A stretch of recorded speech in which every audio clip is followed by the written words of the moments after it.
Hello,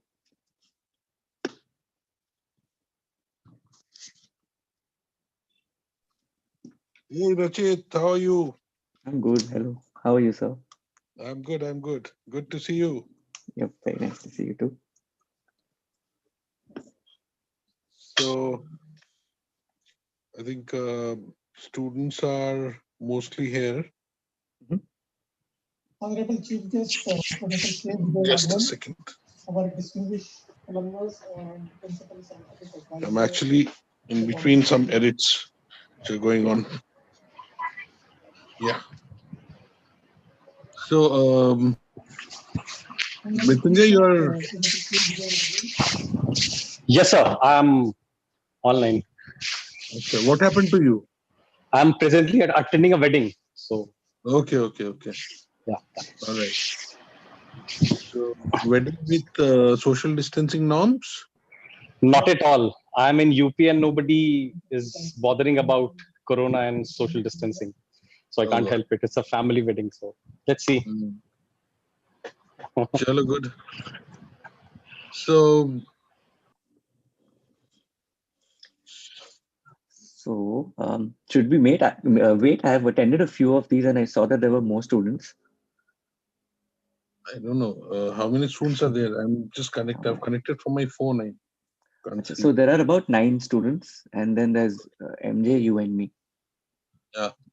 So yeah, let's wait for a couple of minutes. Uh-huh. So how are things with you? Things are okay. I mean, I haven't stepped out in 6 months. Yeah, Gone same nowhere. everywhere. Yeah, but work is going well. Nothing is stopping. Fortunately, in the IT industry, everyone's working from home. Mhm.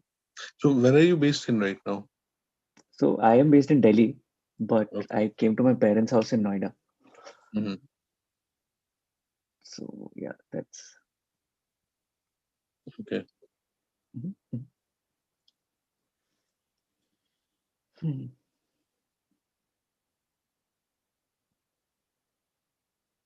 So this must be a like after the mid-semester break for them, right? For the students.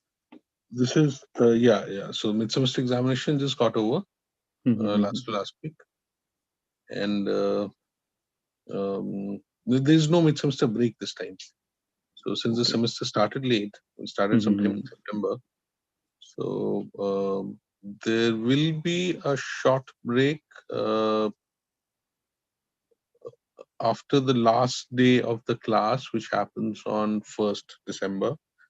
mhm. And then after that, there are about 8-9 days of break, and then the end semester examinations would start. And this time we have this parallel semester also starting from November Oh with God. the BTech undergraduate students after the JE counseling. Mhm. Their semester starts a little late. So November that starts and it goes till March 2001. And then without any break, their second semester would start. Oh, So it's it'll pretty get very stressful. hectic. Yeah, Yeah. quite stressful that way. Oh, God. Yeah. Yeah. Mhm. It's a very strange experience for everyone this time. Mhm. Yeah. Yeah. It's just odd to like when I look out of the balcony and I see the road, like everything is normal. Like for most people, everything is normal. And then for some of us who have the luxury of being extra cautious, it's like nothing is the same. Yeah, that's true.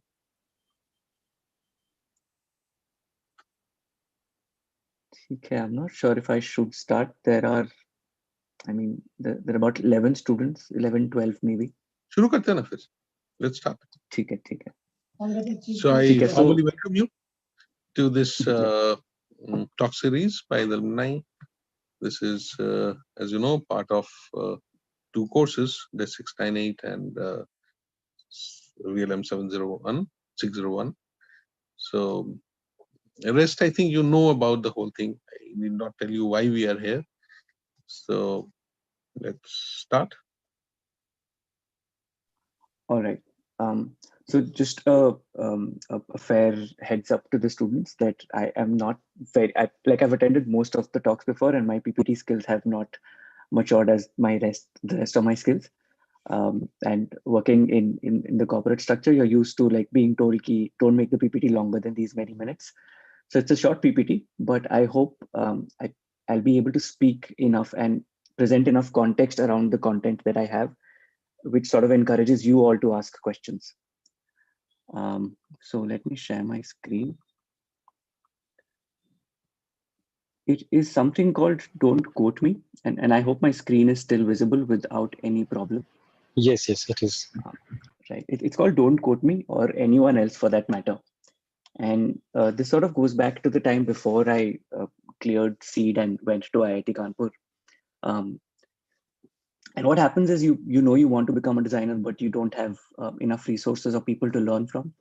So you end up buying books from here and there without knowing if they will inform you enough. You'll buy a book which has got high expertise level or something like that.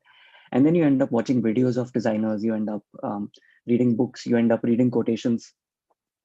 So I'm going to go back to the different kinds of quotes that I had read back then, and how these quotes sort of impacted me, and how my definition of what these quotes mean has matured over time.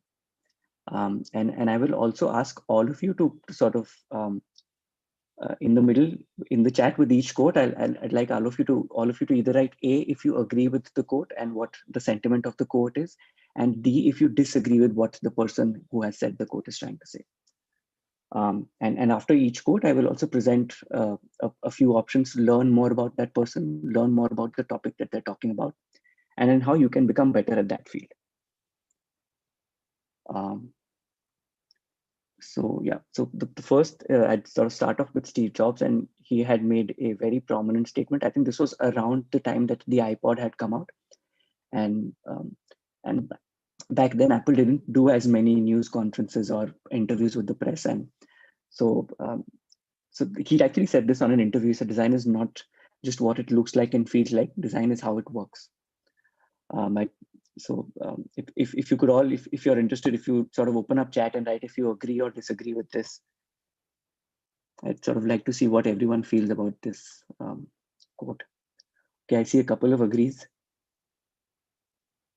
I see one more A. Okay, I see another A. All right, so I'll sort of take it that most of you will sort of, oh, there's one disagree that's come.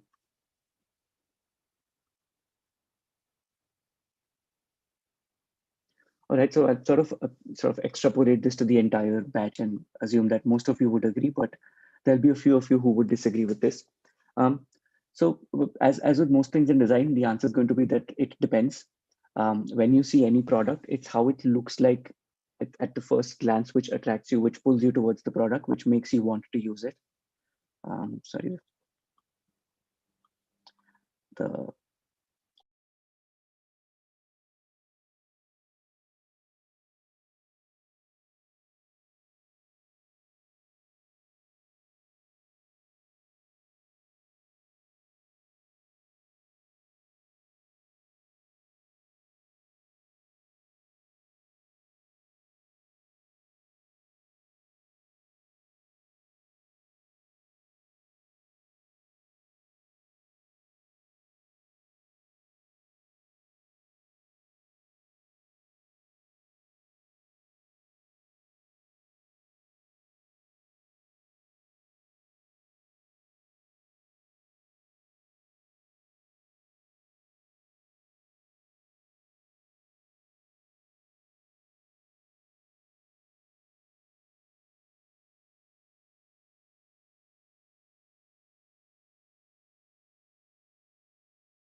Hi guys, Bharat here. I think I've just spoken to Rachit. He's facing some issues with the internet.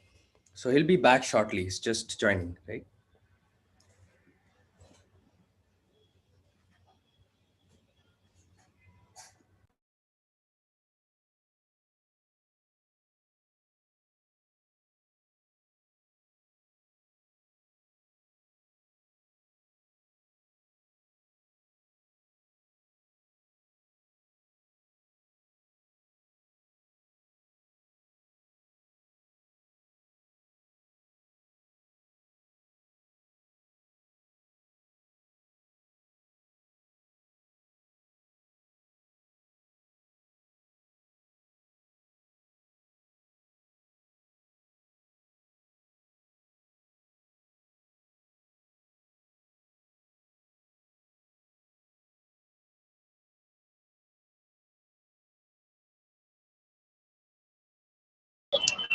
Bharat, he will be joining the call, right?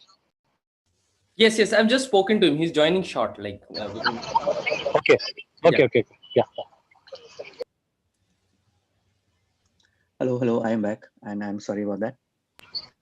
Um, I should have added a slide about Murphy's Law as well, but that's okay. But here we go.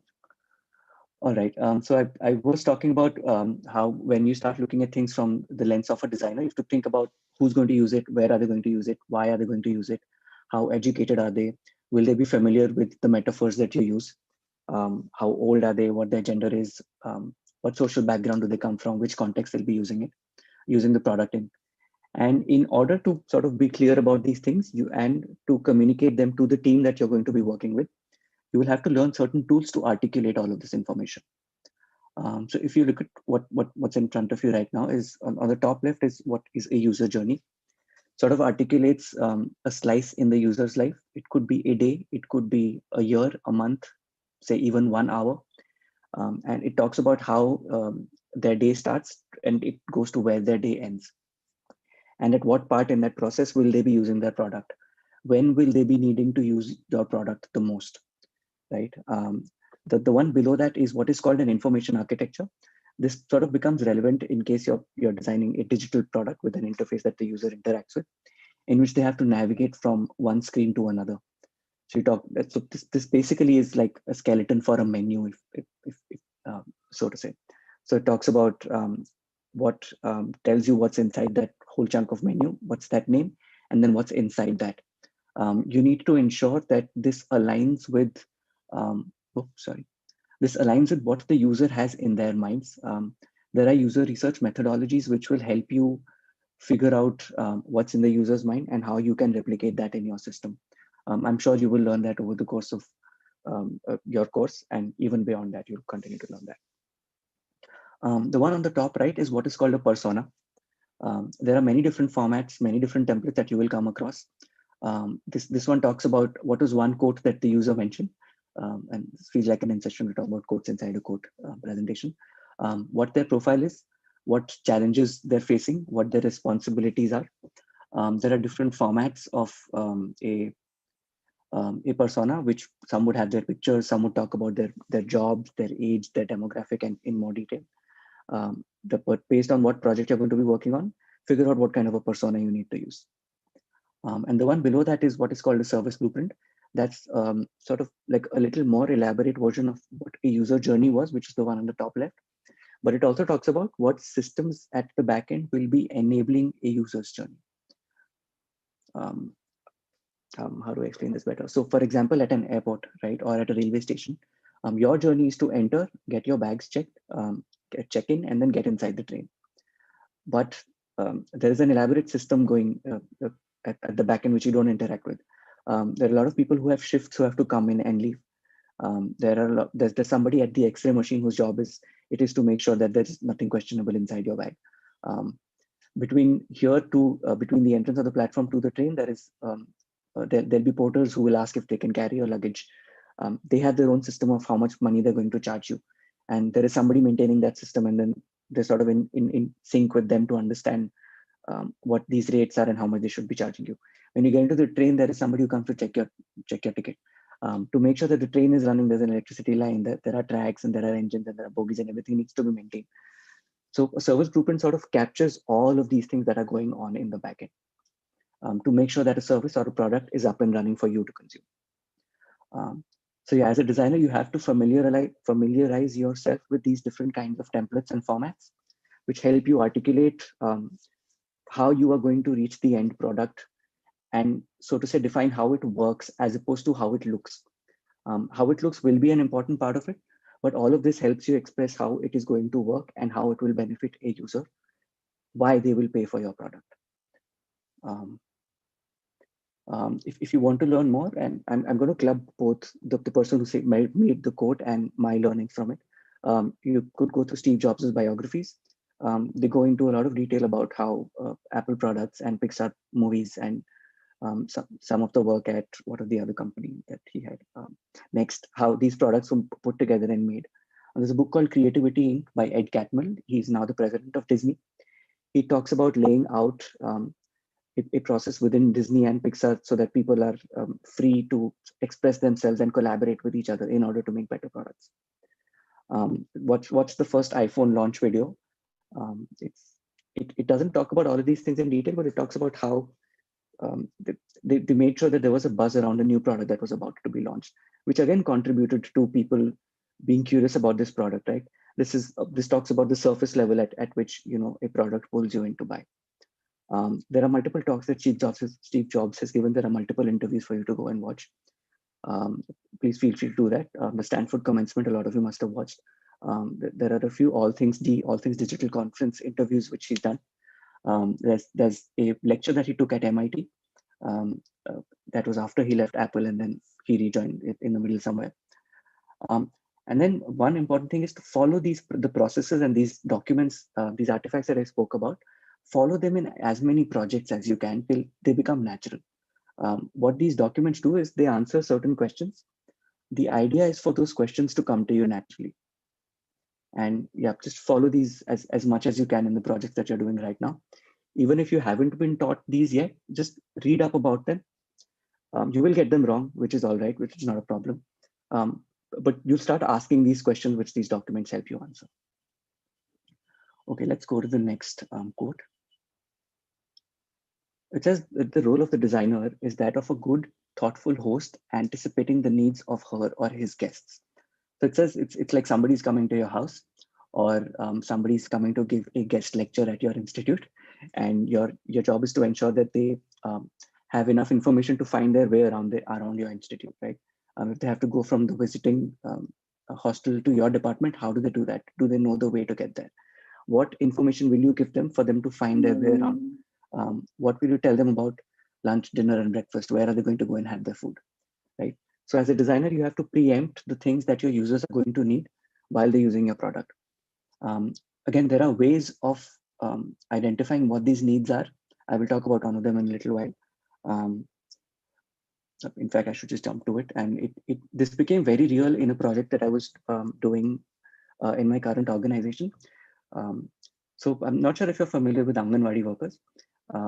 So in a lot of places in rural India and even urban India, Anganwadi workers are responsible to visit families where a child has just been born or a child is about to be born. And they educate the families about the vaccinations that the kid needs, the nutrition that the kid needs. And they also sometimes take care of a little bit of primary education till the child turns 3. It's their responsibility to give so food and midday meals to the children, and to ensure that the mother and the child are getting the required injections and vaccinations along with time. So this project, having lived in cities most of my life, and when this project kicked off, I was in Delhi. We flew down to a few villages around Ujjain in Madhya Pradesh and Samastipur in Bihar. And we had no clue how people are going to be using this app. So what had happened is, before this, these Anganwadi workers would carry registers, and they'd be like thick registers. They'll have to carry 13 registers and walk about, say, 10-20 kilometers every day, because they have to go to different houses and give this information to them. So the government decided to replace these apps, these registers with a phone app. And our job was to go and understand if these women are able to use these phone apps properly. are they even in a context in which these phone apps will work? So we did what is called a contextual inquiry. We went down with the list of tasks that we knew they had to do in the app.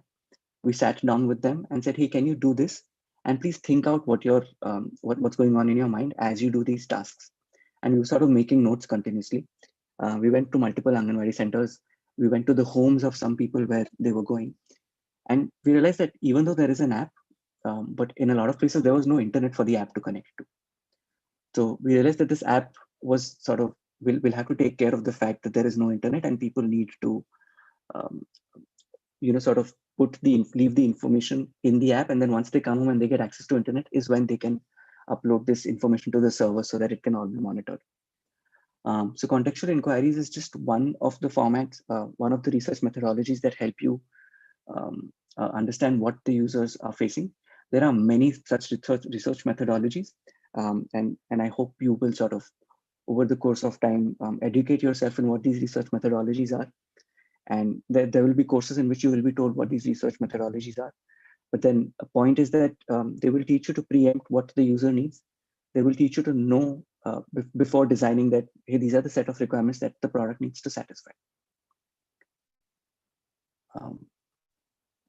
All right, how do you learn more? Charles Eames had visited India sometime in the 70s, I guess, and he had prepared an India report. NID had commissioned that. Go look for it. I think it's available on the internet. You don't have to work very hard to find it. Look at the Herman Miller catalog of all of Charles Eames's work.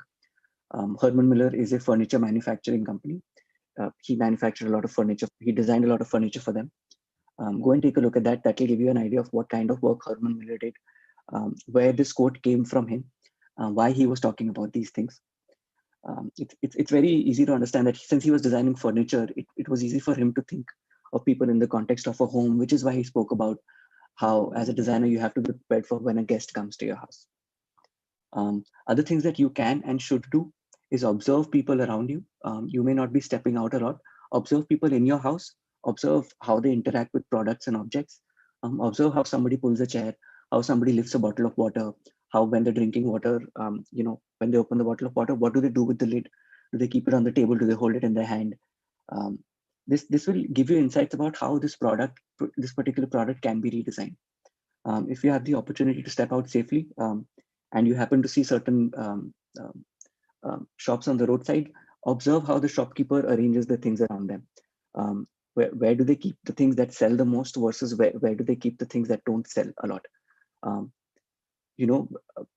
Where is the go down? How long does it take for this person to get something from the go down? If it's a cycle repair shop, where is this person sitting? What tools does this person have around them? Where do they keep the tire and repair the puncture? How are they repairing broken cycle chains for people? Look at these kinds of things and learn more methodologies to express and articulate what you've learned. So we saw above that there were personas and user journeys and things like that. Figure out how you can use those tools to express what you've learned. So for example, there could be, say, let's just take the cycle repair person example again. What's that person's persona? What's their age? What gender? How educated are they? Do they have a mobile phone? What do they do on the mobile phone? What kind of apps do they use?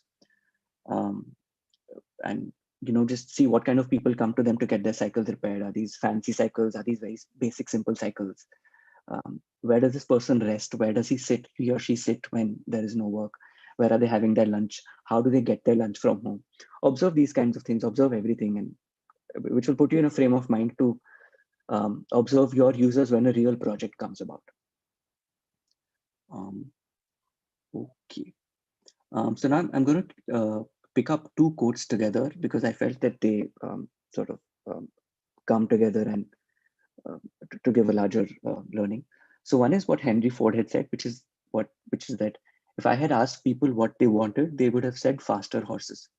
For those who are not aware, Henry Ford is the person who founded the Ford Motor Company, and the Model T was their first car, was the first mass-produced and extremely successful passenger vehicle. This was, I think, back in the 1920s, or maybe even earlier, maybe in the late 1910s.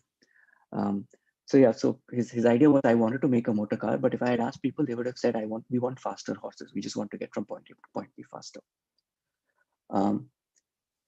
What links into this is what Jacob Nielsen of the Nielsen and Norman group has said, is that pay attention to what users do, not what they say. So again, this links back to what we were just talking about, observing users. You can ask users 1,000 questions. You can ask them, hey, do you want this feature? Do you want feature B? Do you want feature C, D, E, F? And they'll say yes. In some of the poorly designed interviews that I've done, I've rarely received a lot of good insight about what the users really want. Interviews are good when you want to understand if they like what they're doing, if they dislike what they're doing. But they will rarely tell you what it is that you need to design. What is that product that is going to come up next? So you have to sort of find out ways to observe them, either with their permission, or I wouldn't say without their permission, but like either observe a specific person, or you can observe a system on the whole. You can observe a classroom full of children in a school and figure out what's going on in that school. Are the tables the appropriate height? Are the tables safe enough for somebody who's running around? Is the cupboard safe? Can the cupboard somehow topple over? Are the soft boards where the children put up their assignments, are they safe? Do they have pins? Can the children hurt themselves with the pins?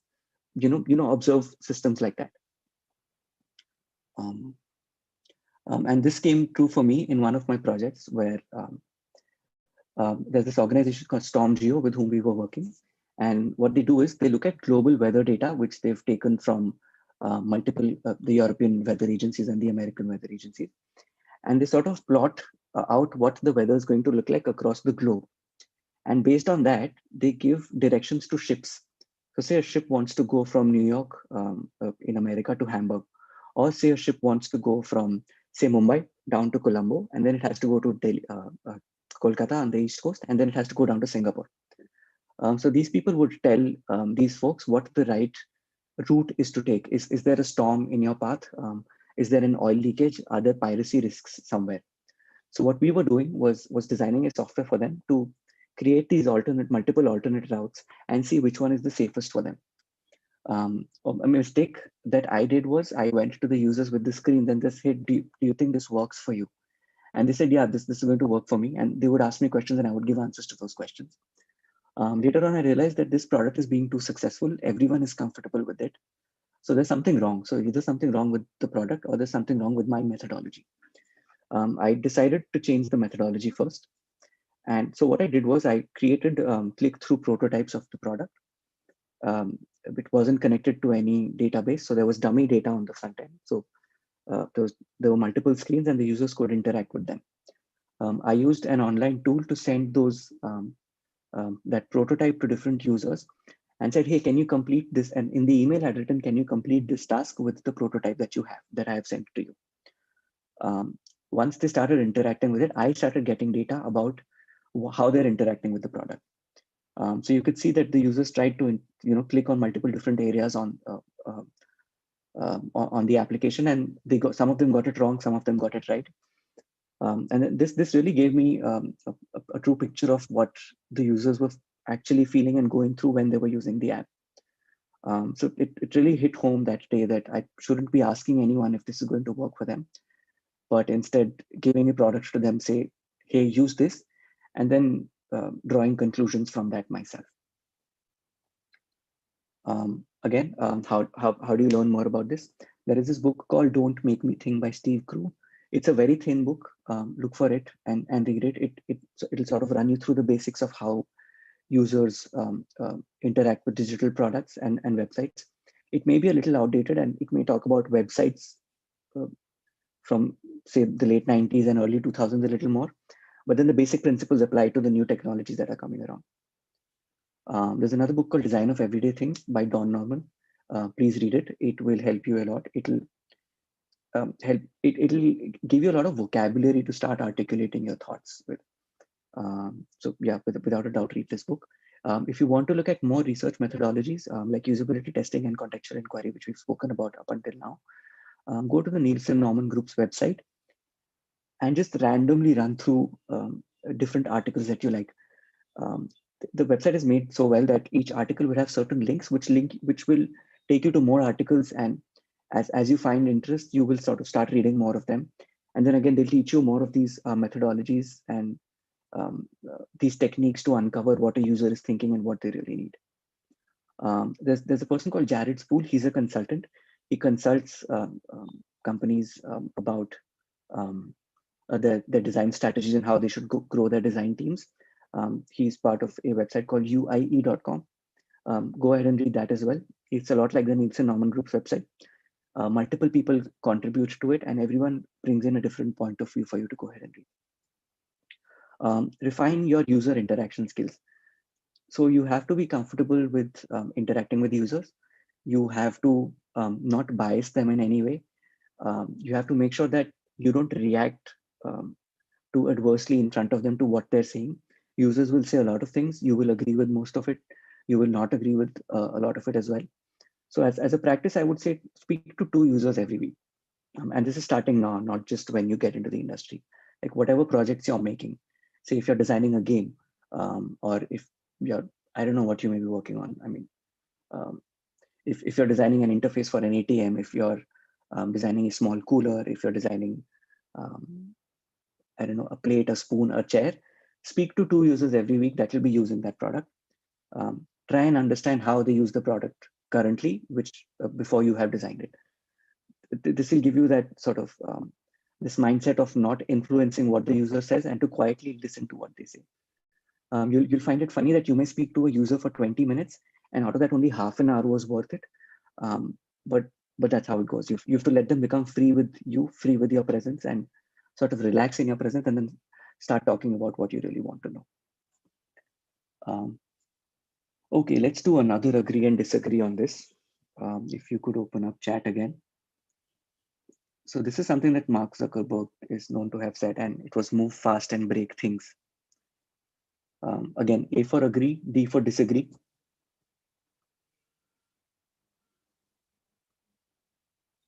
Am I audible? Okay, I see a disagree. I see one agree.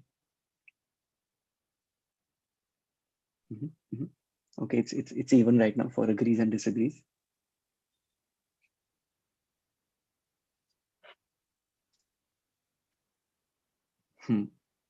Okay, I will extrapolate this as there's a depends, and there's a lot of disagrees.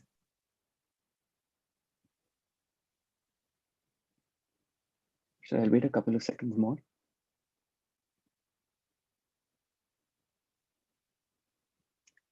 Cool, then I will extrapolate this. So I see a lot of people saying disagree, and there is a depends from an experienced designer, and there are sort of half the number of agrees. So I will go ahead with this, and I will say it depends, as Praveen has said. So I don't know in what context Mark Zuckerberg had said this, but I have seen this being misinterpreted so many times in a lot of the places I worked at, where people would build a product, they would sort of spend money on it, they would spend time on it, they would spend say 3 to 6 months on building a product, taking it live. And say 50, 60 people have worked on that product, a lot of hard work has gone into it. And then people will look at data and be like, this doesn't work, let's remove this and move on to another one. But what we don't realize is that is not really moving fast, and you shouldn't be breaking things that you have taken so much time and you've put so much time and money into making, right? The right point in time to break things and move on to something else is when you're at a very low fidelity stage. Do not make complete products, launch them in the market, and then say, oh, this has not worked, let's make something else. You will run out of money. Investors will run out of patience. You will run out of time. You will exhaust yourself because there's a very high chance that you will constantly not succeed. So when was it that this really hit home with me properly was when I was working at a company called Roposo, and we had decided to pivot from being a fashion social network to what Roposo is right now, which is sort of like a mass content consumption and content creation platform. And this is when I realized what break things and move, what is that? Move fast and break things really meant. So we were making multiple prototypes of this product every day, paper prototypes only. We were not touching our computers. We were not making mock-ups. We were not passing them on to developers. We would make paper prototypes. We would call users into the office. We would test with them. We would say, hey, if this was an app that you had, how would you interact with it? And you had to sort of view some content, or you had to look for a specific kind of content. You had to look for music, you had to look for dance, or you had to look for gamers streaming, right? How would you find this on this app? And then we'd see if people were processing it properly and if they could find what they wanted and if we had designed the right app for them to use. So yeah, so move fast and break things means that keep things at a very low fidelity. What you're making you should be able to make something very new in the same amount of time. A lot of your users don't have to see it. A very small subset of users can validate your problem for you. That's when I realized what move fast and break things really meant. And ever since I've relied on paper prototypes every time when I have to validate something. I don't spend a lot of time making mockups on the computer, spending time with tools and softwares. Paper prototypes will do it for you. So how do you learn more? How do you get better at this? Sketch. Just keep sketching. No matter what your output is, if you want to be a product designer, sketch as much as you can. Look at things around you, sketch them. It will help you put ideas to paper really fast. It'll make you better at that. Say you're looking to design a chair and you've designed, say, you've drawn 15 different kinds of chairs already. You know how to move the pencil to be able to draw a new shape of the chair which performs a better function. There may be certain assignments in which you'll have to sketch, which will be good for you, which will be very good for you. You don't just have to draw realistic things. If you think you want to become someone who designs apps for products for phones and computers, that's okay. Your sketching practice could be drawing interfaces. You could sort of be drawing different kinds of interfaces and see if you moved a few things around, what would that product become like, and sort of experiment with that.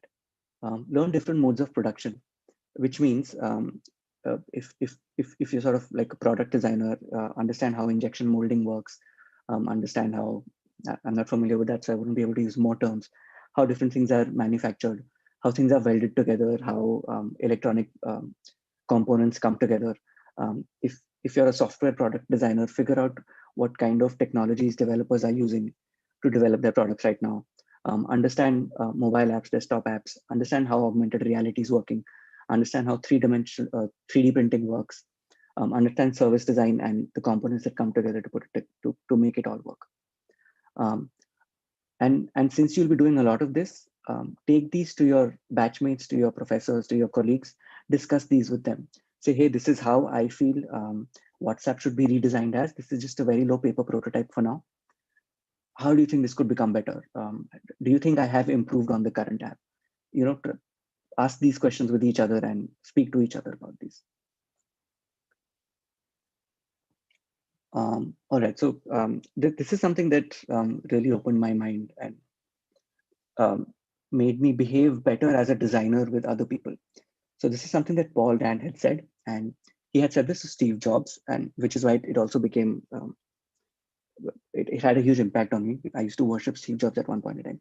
So Steve Jobs has apparently asked Paul Rand for a logo for his new company, and he said, could you show me a few options? And this fellow came back and said, if you want options, go and talk to other people. I will solve the problem for you the best way that I know it, and you can either use it or not use it. He also followed it by saying, I will solve the problem and you will pay me for it. And if you don't like it, don't use it. If you want more options, go to other people.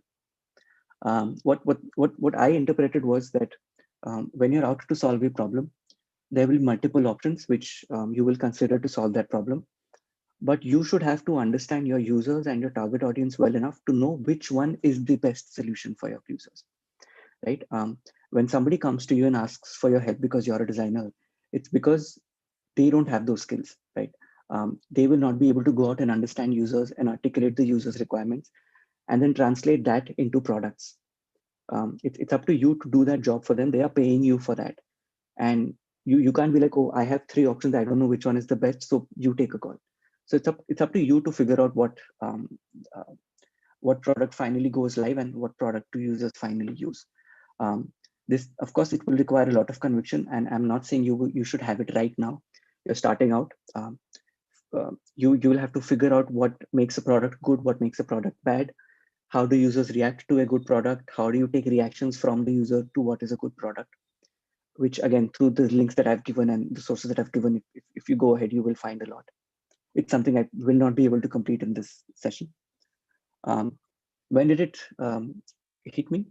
So again, when I was designing for StormGeo, which is that global weather and ship routing organization. So there was a group of users in the company which was called end of voyage analysts. So once a ship has gone from point A to point B, these people would look at how many days the vessel has been at sea, how much fuel they consumed, how much time they took, and the job was to sort of go through a list of information that came from the vessel. We came up with two very diverse options. And in visual design, the underlying sort of structure of these two screens is the same. But the visual designer sort of went ahead and said, hey, there are two ways that this can be done. There are two ways that this problem can be solved. The one on the left is, because these users have to interact with a lot of data, let's declutter the screen. Let's give their eyes some space to rest. Let's not exhaust them, and let them use the app easily. Let them use the product easily.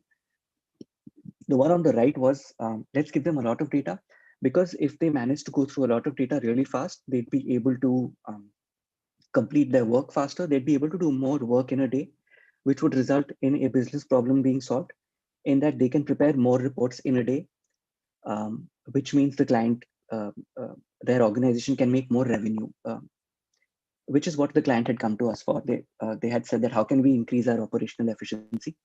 So after coming up with both these options and knowing the pros and cons of both, we realized that our customers' priority was to increase operational efficiency, and which is why we went with the one on the right. Now, and presented that to the client. Now, arguments can be made saying that, hey, it's too dense. Will the user be able to read these things properly? Are they even used to consuming so much information on one screen at one time? Will it overwhelm them? Will it not? So to sort of answer that question, you take a step back and you see that the users were people who had master's degrees and PhDs in meteorology. They are used to looking at so much information to sort of talk about what the weather is at a particular point on the earth, how the weather will evolve over the next 5 days. So yes, these people were used to looking at so much information. They were not looking for a system which would sort of, which would be clean and which would help them look at the screen better. They are used to going through tables of complex data. And what we made actually helped them finish tasks faster and do more tasks each day, which again led to 22% efficiency in their everyday tasks. How do you learn more about Paul Rand and what I spoke about? So Paul Rand has a website, and he's written a lot of essays there. His entire portfolio of work is there. There's a lot of quotation that he left. There are certain videos of him interacting with students. He explains to them his own process. Go and understand how he thought and if that is still relevant today. He was a graphic designer long ago, about 20, 30 years back. See if that is still relevant, see if what he taught was relevant, and if you want to accept that, or if you want to find your own path to doing things. The other things that you do with different products that you're making is make multiple options of each solution that you're coming up with, and then critique them. Go to your batchmates and say, hey, these are two different solutions for a problem that we had for the assignment. Which one do you think works better? I think this one works better because of these reasons. What are your reasons? Which one do you prefer? And then offer to do that for their assignment as well. This will help you sort of articulate which option works better for the problem that you're trying to solve. Another thing that you can do is take products that already exist, design alternate versions for the products, right? Pick up a bottle of water and see how it can be designed in a different way for an older person versus a younger person. What are the different ways that they would be using it? Why that product needs to be that way? Okay, let's move on to the next one. Okay, so this I feel is also something I'd like to know your opinion on. So again, if you could open chat and speak about agreements and disagreements. Again, A for agree, D for disagree.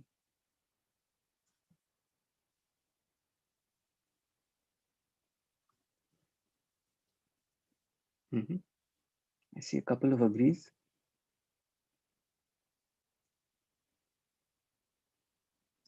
So Massimo Vignelli was a great graphic designer who had sort of, he's also designed the New York City subway pathfinding system. And if you ever get the chance to go there, it'll just blow your mind how something that he designed in the 70s is still relevant and still active today. But Okay, I also see a lot of disagrees now and a few agrees. Okay, let's sort of look a little deeper into it. And so my first reaction to this quote when I had come across this for the first time was that I disagree, right? Just because I can design good apps on the computer does not mean I can design good products, does not mean I can design cars, does not mean I can design posters or logos or visual brand identities. So for me, for a long period, I felt that what he said was not correct, and it's not something I'm going to believe. I will not move careers into designing something else. But what happened over time was, and as I moved into my career, I realized that I myself had designed so many different products in different domains. I started off with on the top left, the first one is Hike Messenger. It was a chatting app for teenagers. Then below that is what I had designed for a logistics firm. I was working with delivery, and I had designed an app which would help a hub manager figure out who needs to go to which parts in a city to deliver packages. The second one on the top is a screen out of Roposo, which back then was fashion transitioning into entertainment and content consumption and content creation. Then I had worked on the third one on the top is the Anganwadi Worker app, which was a completely different user base, and it was doing something completely different. It was in healthcare. It was healthcare and education, and it was government. And the other one that I worked on, the one on the right, the big screen, is the work that I did for StormGeo, which was allowing a vessel to navigate through the globe based on what kind of weather you have in different parts of the world. This is when I started realizing that the context in which the quote was made was that you will be able to, if you design one thing, if you learned the process to design one thing properly, you will be able to take that process and apply it to different domains, to different kinds of users, and to different kinds of users of different age groups, different kinds of products. But I would still use the caveat that ensure that the medium remains the same. If you have to change your medium, of course, it will require a lot of practice and a lot of learning to do that. How do you learn about more about Vignelli and the era that he grew up in? There's a movie called Objectified. Please watch it. It's on Vimeo. You may have to buy a license. There's a movie called Helvetica. Again, it's by the same director called Gary Hustwit. There's a third movie, and there are more movies that he's made. Please go ahead and watch them. You may have to buy licenses, but that's all right. You could also sort of bunch in and watch these movies together when you're on campus. Go to Massimo Vignelli's website. Look at the collection of work that he's done. He's designed everything. He's designed from logos to posters to signage systems and to fonts, and he's sort of done everything that you can imagine within the domain of graphic design. Maybe more, which I may not be aware of. Look up the New York City subways signage system and look at how scalable it was. Look at how dynamic it was. It has already lasted 50 years, and it's still evolving, and people use the same platform that Massimo Vignelli had designed to evolve that signage system. I see that a lot of signage systems in different subways and airports now have taken inspiration from that, and it's just amazing how what Massimo Vignelli did is now everywhere. There's a book called Grid Systems in Graphic Design. If you're into graphic design, if you aspire to become a good graphic designer, get your hands on the book, read that book. It talks about how you can structure what you're designing, how you can structure your posters, your books. If you're designing interactive graphics, then how do you structure that and how all of it comes together and sort of interacts with each other, how the elements on these interact with each other. Keep an eye out for what's happening in different industries. If you aspire to work in different domains and different industries, see what's happening in automobile, see what's happening in aviation, see what's happening in FMCG, see what's happening in the movie industries, see what's happening in shipping, what's happening in weather and different kinds of industries. You would realize that all of these are somehow linked to each other because they all rely on the same underlying technology. And your knowledge of all these technologies will enable you to diverge into different industries and domains. And another thing that you should do is, which may be a little difficult right now while you remain in college, is understand the different roles of the people in your team. There'll be engineers around you, there'll be salespeople around you, there'll be managers, there'll be human resources, there'll be the CEOs and the executive team. Figure out what their priorities are. what motivates them, what their responsibilities are, what they have to do in a particular day, what their 6-month goals are, what their 1 year goals are, and figure out how you can contribute to them, which sort of helps you work better with these different roles. All right, this I think is the last quote, and this is something that Johnny Ive had said, and which resonated with me at multiple levels. And he said that our goal is to desperately make the best products that we can. Johnny Ive used to design for Apple. I think he left Apple last year. We're not naive. We trust that if we're successful and we make good products, that people will like them. And we trust that if people like them, they'll buy them. And we figure out the operation and we're effective. We know what we're doing, so we'll make money, but that is just a consequence. So what I take from this essentially is that as designers, your awareness will not stop at just being a good designer. You have to, like I said, like throughout this, is that you have to know why people are liking it. There will be other people who will help you figure out how much people are willing to pay for the product that you made for them. And you will have to figure out the entire operation mechanism of producing that product, marketing that product. I mean, not you alone, but your team, marketing that product, distributing the product to different stores, have salespeople who manage to sell those products, and even design those stores where these products are going to be sold. And once you have all of that figured out, if you focus on just building the right product, you will know how to get the product to the people you want to sell to. So as designers, be aware of how something is manufactured, what manufacturing techniques get into building something. You don't have to do all this right now. As you grow, figure out how things are sold, figure out how people make buying and selling decisions. Look a little at psychology and behavioral economics, and figure out what informs all of these decisions. But yeah, I mean, if you add all of this onto your skill set as a designer, I feel that you become a more wholesome designer who can sort of contribute to the organization that you'll be working in and contribute to the users that you will be designing for. I guess that is it. Yep, that has been me. Thanks, Rachit. It was a beautiful talk. I've always thought, and I did mention it to Shatrupa once, I remember, that you should be a teacher. It was really nice, very informative.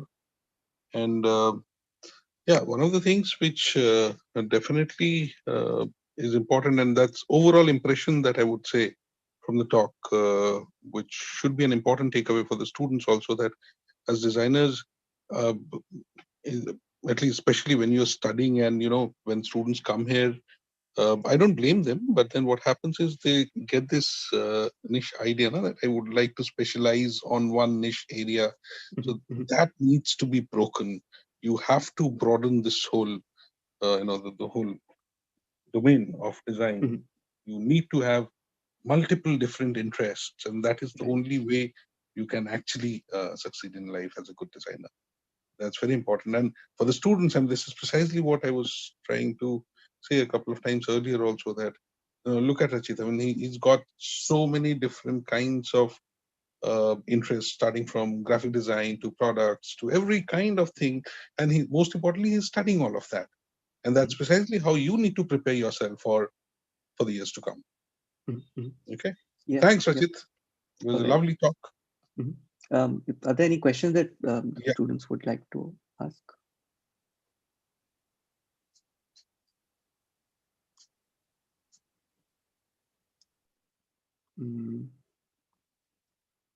I guess not.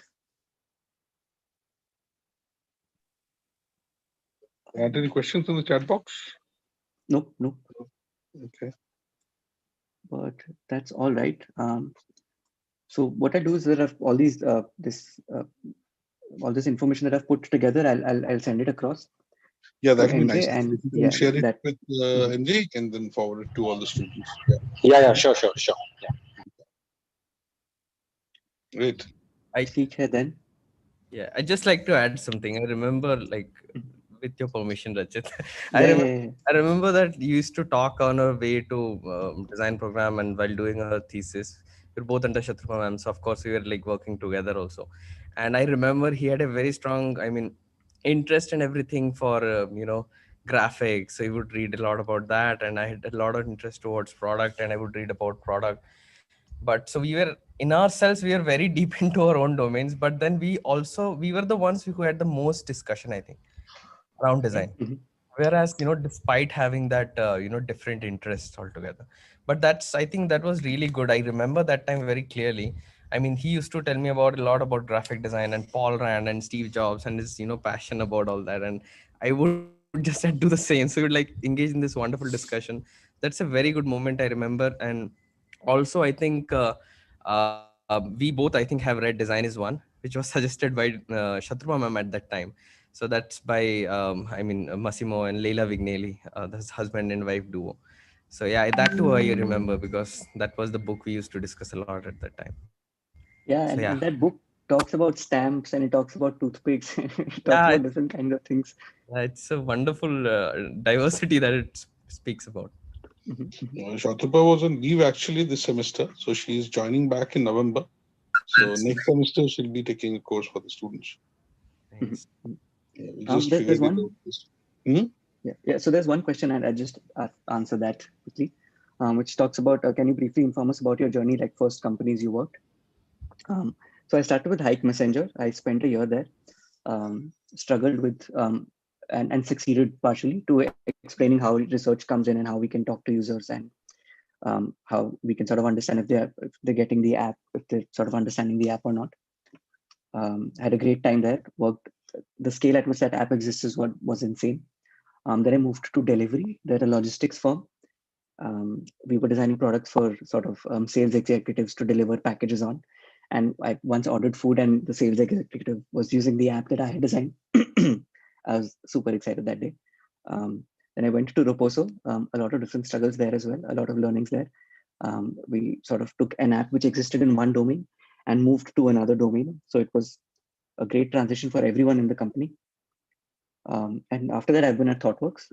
We're a technology consulting firm. We work with different kinds of clients. I work with, like I said, shipping and weather. The Anganwadi worker project was here.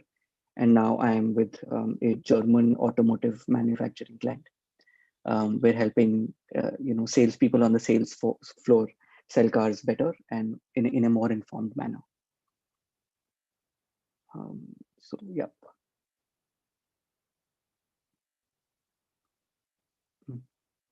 And please feel free to reach out. I'm only on LinkedIn. I'm not on any other social media platform. So yeah, feel free to reach out on LinkedIn. I had a question. But so, I mean, I've always been curious because we were batchmates, and like Bharat was saying, we had a lot of discussion. I've always been curious, like that when you start reading about all these different fields of design, a lot of times there's an overwhelming amount of information, right? So how do you sift through that? What sources do you sort of go to, and how do you pick what to go after, what to read or consume? Yeah, so I actually give up really soon. So when I get to that stage, I just hold my horses back, and I'm like, don't read a lot. And when you read so much, you sort of figure out that there are certain things that are pulling you faster. They get you more interested than other things. And then it's okay to put the other thing aside and dive deeper into one thing. So I guess your own cognitive capacities will tell you to stop reading one thing and focus on something else. Hey, was this Kiran asking that question? No, that was Vivek. No, Vivek Shankar, sir. Okay, Vivek Shankar. Okay. No, Vivek, don't trust him. Huh? I mean, I don't think he's lying. I know many people who just pick up a book, read the preface, and then pretend that they have read the full book. Yeah. He's not one of those guys. Or go to the library for AC. I know. Yeah. Yeah. Also, when you read different kinds of books,